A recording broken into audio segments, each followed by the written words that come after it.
Zoe Stark of the WWE suffered a very gruesome looking leg injury last night in Monday Night's Raw. The injury was in fact severe enough to where she was unable to put any weight through that leg, and she eventually needed to be carried off of the floor. At the time of me recording this video, there has not been an official word regarding the severity of Stark's injury. However, when we look at the injury replay, we see that when she lands, her knee is going to bend in very awkwardly. The position that we see her knee and lower leg go into is something known as a dynamic knee valgus position, and this is a position that is very consistent with a significant ligament injury, particularly to the ACL, and something that we see with athletes across the board. With today's video, I want to focus on why the dynamic knee valgus position is so dangerous for a person's knee. I want to go over the specific anatomical structures that can be affected in this position and go over the best and worst case scenario. Ladies and gentlemen, welcome to my channel. If you're not familiar with me, my name is Nick Gallo and I'm a doctor of physical therapy, and with my channel I take a look at sports injuries and I explain them so that they're a little bit easier to understand.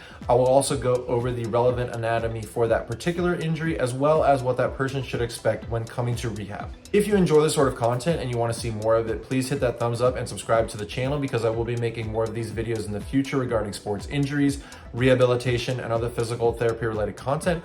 Also, if you yourself have suffered a significant knee injury like seen in this video, go ahead and comment on your experience in the comment section below. As we can see in the injury replay here, Zoe Stark is going to jump off of the ropes here, and she's going to land very awkwardly when attempting a missile drop kick. As she's doing this, we can see that knee, of course, cave inwards, and she is in immediate pain grabbing onto that knee. Here I have a model of the knee joint, and so for the knee joint we have the femur bone, also referred to as being the thigh bone, that's going to come down and form the top portion.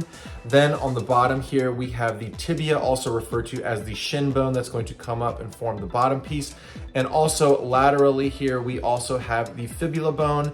Now there are four main ligaments that contribute to overall stability in the knee. The first ligament that we can see right here is the anterior cruciate ligament, which is also known as the ACL for short. Then as we flip the model medially or towards the inside, we have the medial collateral ligament, also referred to as being the MCL for short. As we go lateral or towards the outside, we have the lateral collateral ligament, also known as the LCL for short. And finally, in the back here, we have the posterior cruciate ligament, which is also called the PCL for short. Now, all of these ligaments together, when intact, contribute to overall knee stability. There are also two important structures that are located within the knee.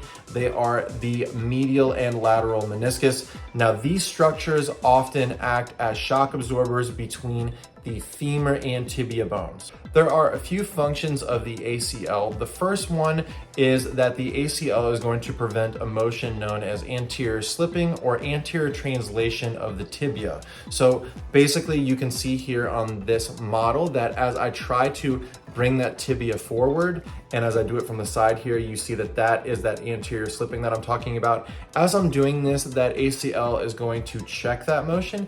The ACL also has a big function in providing a rotational stability going through the knee. I mentioned that dynamic knee valgus position earlier, so let's go into details onto what exactly that is.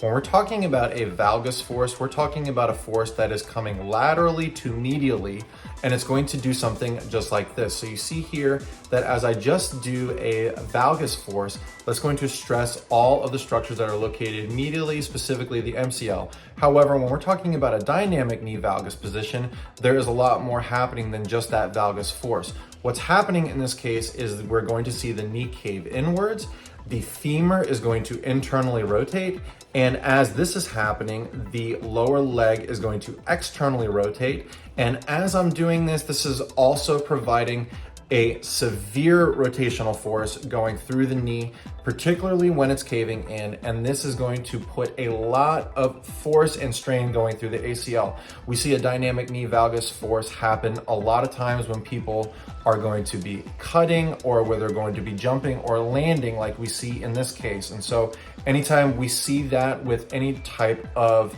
explosive movement or any sort of landing movement, Landing in that position, unfortunately, tends to be way too much for the ligament, leading to a full rupture. Going into a dynamic knee valgus position, although it does not just stress the ACL, you can see that as I'm doing that, it's also doing it once again to the MCL. It can injure the medial meniscus, as well as some other structures located within the knee. So this is an absolutely high risk position for the knee for a lot of structures that are located in the leg, but the big one here, of course, is going to be a high risk of injury to that anterior cruciate ligament. If somebody is suspected to have torn their ACL, there are a couple on the field or in the clinic tests that we can do that can show us if the ligament is lax compared to the non-injured side.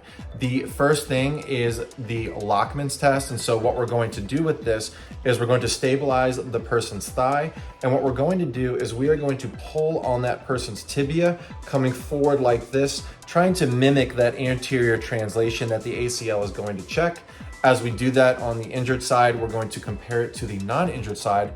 And if we feel laxity in that motion, then that makes us think that the person has unfortunately suffered an ACL injury. In order to formally diagnose a ligament injury, you're going to need the gold standard, which is going to be the MRI. And for this particular case, because the big ligament at risk here and the most lengthy recovery time is going to be the ACL, I want to go over the grading system for ACL injuries. They are grades 1, 2, and 3. In a grade 1, you're getting micro tearing of the ACL, but it's not going to contribute to laxity of that ligament. In a grade 2, this is where you're getting partial tearing of the ACL. Oftentimes, this is going to contribute to a more lax knee joint. And finally, in a grade 3, this is going to be the absolute worst case scenario where the ACL is going to be fully ruptured. A grade 1 ACL injury, of course, can be rehabbed with conservative management because a lot of times this is not contributed by laxity. Usually, surgical intervention is not required in this case. In a grade 2, because this is classified as a partial tear, sometimes these can be rehabbed and other times a surgery is required. And finally, in a grade 3, this is absolutely going to be requiring a surgical intervention. The surgery for this particular type of injury is going to be something known as a full ACL reconstruction. A full ACL reconstruction is a multiple month, very lengthy process because we need time for that graft, depending on what they use, needs to heal properly. Then we need to restore the same amount of mobility to the injured knee joint that it had before.